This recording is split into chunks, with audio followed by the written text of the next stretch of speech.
সন্তানকে হাসপাতাল থেকে বাড়ি ফিরিয়ে আনতে ফুল বেলুন দিয়ে গাড়ি সাজিয়ে হাসপাতালে হাজির বাবা। ফুল আর বেলুনে সাজানো গাড়ি হাসপাতালে ঢুকছে।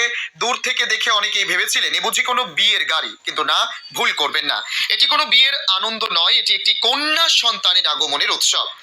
যে সমাজে আজও কন্যা সন্তান জন্মালে অনেক পরিবারের মুখ ভার হয়ে যায়, ঠিক সেই সমাজেই ডোমকলের কুচিয়ামারা এলাকায় দেখা গেল এক অন্য ছবি, এক সাহসী বার্তা। পরপর 4টি কন্যা সন্তানের জন্মের পর এবার পঞ্চমবার আবারও কন্যা সন্তানের জন্ম দিলেন পাপিয়া বিবি। আর এই পঞ্চম কন্যা সন্তানকে ঘরে আনতেই আনন্দে আত্মহারা হয়ে পড়েন বাবা আওয়াল মণ্ডল ও তার পরিবারের সদস্যরা। হাসপাতাল থেকে নবজাতক কন্যাকে বাড়ি নিয়ে আসার জন্য ফুল ও বেলুন দিয়ে সাজানো হয় গাড়ি। শুধু একটি নয়, পরপর 2টি সাজানো গাড়ি নিয়ে ডোমকল হাসপাতালে হাজির হন পরিবারের সদস্যরা। মুহূর্তের মধ্যেই পুরো এলাকা উৎসব মুখর পরিবেশে ভরে ওঠে।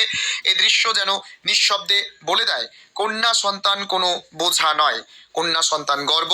আওয়াল মণ্ডল ও তার পরিবারের এই উদ্যোগ সমাজের কাছে এক বড় বার্তা। কন্যা হোক বা পুত্র, সন্তান মানেই আনন্দ, সন্তান মানেই আশীর্বাদ। উপরবেলা যা দিবে তাইতে খুশি হয়ে যাবে। কেউ জোর করলে হবে না। আল্লাহ একবার সবাই বলুক।